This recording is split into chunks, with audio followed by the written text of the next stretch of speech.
Doom 64. What is there to really say about you? This is actually something that, if you know me through the channel or just from the videos you see me put out and stuff, you might actually not know this really, but I'm a big Doom fan. I really like the original Doom. I like a lot of the WADs that are available, and Doom 64 might be my second favorite of the bunch.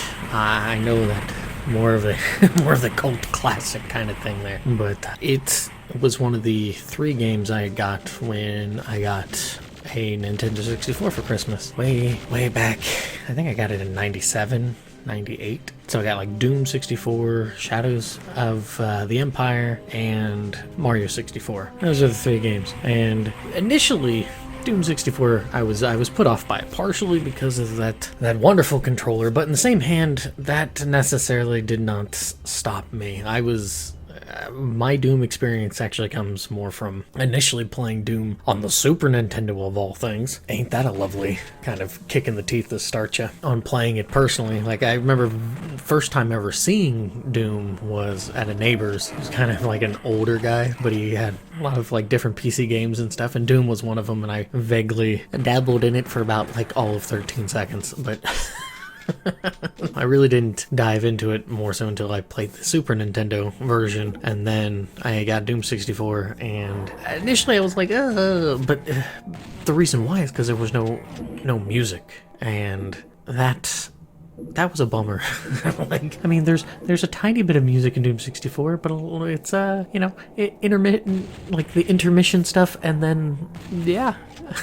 You get a lot of ambient stuff. It's one of those games you have to play with headphones on nowadays and in a dark room sort of thing. Similarly to what happened with me with experiencing Silent Hill 1 versus 2. 1 had the ambience for it. Played it at night. I actually played it when I was grounded, so it added in that extra little heightened sense of, oh, I'm in trouble sort of thing. And there was a tension, a very palpable tension with that game. Then I played Silent Hill 2 during the daytime, and then my dad would pop in, like, because I was playing in the living room and stuff, and you'd see that and then make all sorts of Mystery Science Theater 3000 jokes that never landed, and it really soured my impressions on that game. Doom 64, because there was no music, it took me a while to really get into it. I actually remember I dived deep into getting all the stars for Mario 64, and then I actually played Shadows of the Empire, even though I'm not really a big Star Wars fan. I don't know why I got that. Maybe I got it for cheap or something. No clue. Never really been a Star Wars, like really into Star Wars. But I enjoyed that game up until I got to Boba Fett, and the ship completely dunked on me. And I was like, okay, well, I have a third game.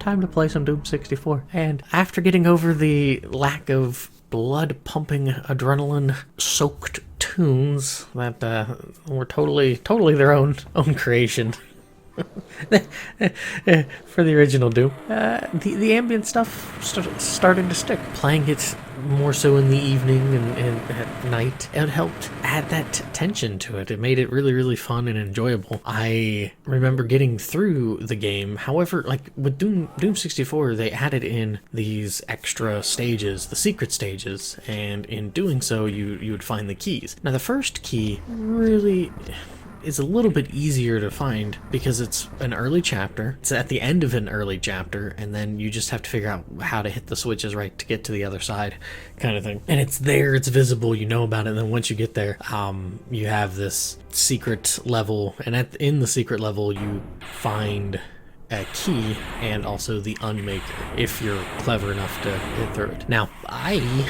didn't really have so much luck with finding the key and stuff, but there's 2 other secret levels, and I remember at one point actually finding, I think it was the last one, so I had one of the keys, but if you don't have any of those keys, it makes the last fight pretty difficult. Actually, I appreciate that, because the original Doom with the Spider Mastermind and everything like that was kind of bleh. You're like, oh, okay, yawn. Like, the original Doom's battle bosses stuff, I think Doom 64 said it right with the arena and all these monsters coming in, which if you have the keys you can just shut the doors and be like, you ain't coming in, I'm taking care of this. But it also added in the Unmaker gun, which is really nice, and the keys powered up to make it stupidly strong. That was something that's always really liked, was the secrets. Doom had all these ridiculous secrets. Doom 64 continued these secrets.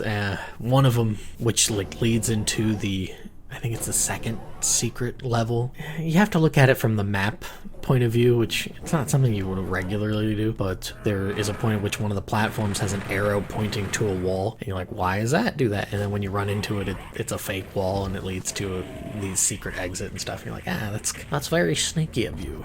Very sneaky of you, game. Anyways, I love this game. Like, I enjoy it, and it is really, really fun. And unfortunately, what it ended up doing is, because it pairs back a little bit, because it was initially on the NES card. On NES, how about that? No, the Nintendo 64 cartridge. They had to pare back on stuff. They had to cut back sprites. I think some of the level design, either they had to cut levels out or they had to truncate levels from what they wanted to do. And of course, they didn't end up putting in the multiplayer that they wanted to, and then they eventually canceled doing that. The thing about that was that it was still really, really fun. It's still really enjoyable. Sure, it didn't have revenants from Doom 2. The problem ended up being is that in making this, there was more of a tension by, flipping a switch and then all of a sudden the room shifts, or walls drop and there's more monsters and stuff. Usually there was a really good build up, because there'd be times you'd go and like, oh no, I've got 10 shotgun shells. Please let there not be. Oh great, there's a Mancubi. Oh no. But usually they're pretty good about putting in enough ammunition and stuff here and there for you to just reach that point where it's threadbare, but not to where it's like, oh no, I'm in trouble. Except for every time that you come across a point of where you grab a key or flip a switch and then tons of monsters appear and you're not ready for it. Then it's like, oh no, I'm in trouble. But as opposed to the chapter bits, it's still here, but it's more of, you've got the techno station portion first, and then it bleeds into more of this like gothic environment, and then it goes into more of hellish. And yeah, it is wonderful. And I guess what I wanted to say before about the unfortunate thing about it is, because it does this tension thing, they took that route and then they ended up going with Doom 3. Now, some people don't mind Doom 3's more methodical pace, we'll say. I haven't played it in ages. I remember not disliking it when I played it, but it did really sour people, it seemed, to some degree on the Doom experience, because that game comes out in 2004. There's a DLC for it in 2005, I think, and then they have a re-release of it in 2012 or something, and then there isn't anything until Doom 2016. So something happened. I mean, I get that there's stuff going on with it and everything like that, and all the wonderful directions they were going with games and stuff. But outside of Doom 3 looking good for the time, I don't really recall there being much of a. People seemed kind of miffed with it, especially there's no duct tape on Mars kind of thing. So. Yeah, that's kind of Doom 64, kind of taking what was presented there in Doom 1 and 2 and, Final Doom away, and then all those wads being inspired and whatnot. Having this midway, making the game with id kind of supervising, not kind of, but they're supervising and everything. You get this wonderful presentation, this wonderful game, and then partially because it's on the 64, what's nice about it, it has these colors. Sure, in some ways they're muted, but it has a little bit more of a quote-unquote cartoonish sort of vibe to it. But had it been on something like the PS1, I think it would have probably shifted towards more of a granular, sort of grainy look that you get with Silent Hill and that sort of thing. And it's nice to have something a little bit different, right? With all that, it took how long? Let's see.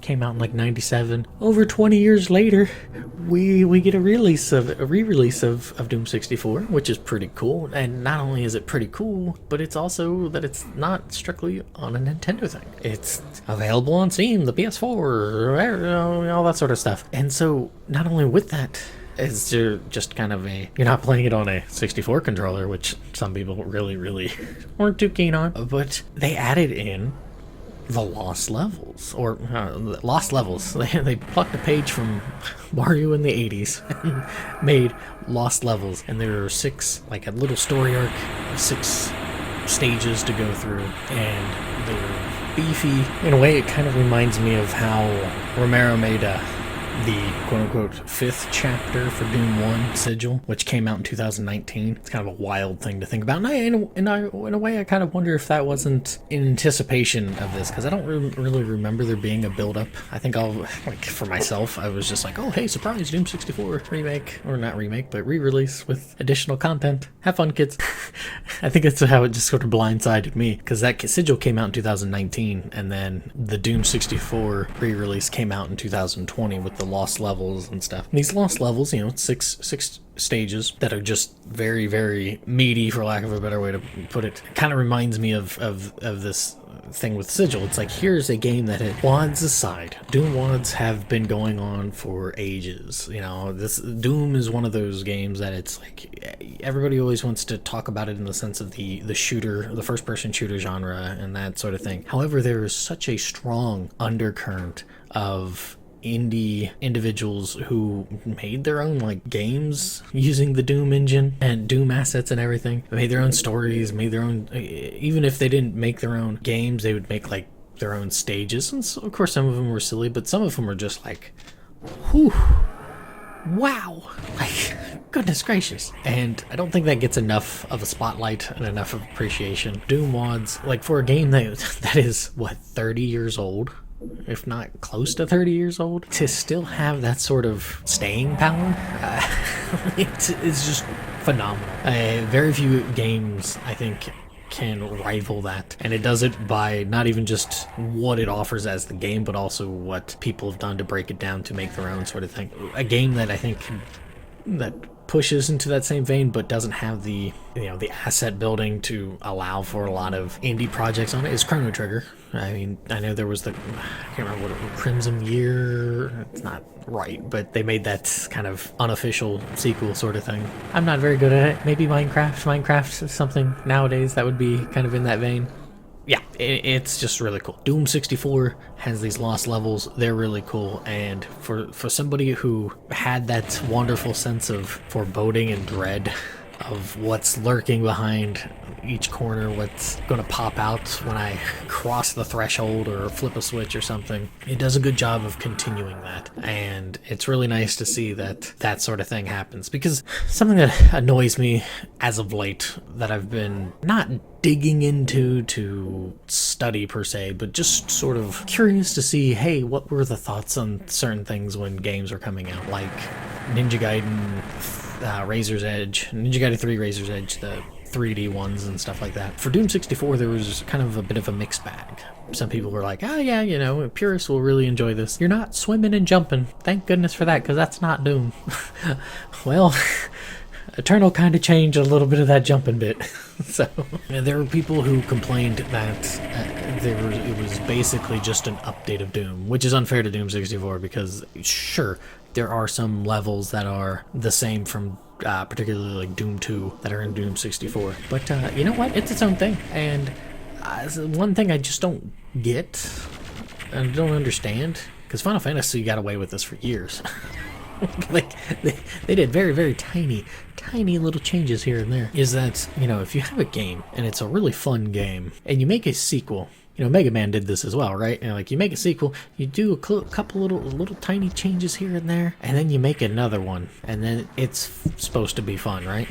But sometimes, and some people just have it in their heads that if it's a new game, it needs to have new, all around, or something that really radically changes it. I don't know. I'm kind of the mindset that you take that person who got you there. You treat them well, and you just ride. I don't know where I'm going with this analogy. You just ride that horse until it is like, hey, I need to stop. I'm good.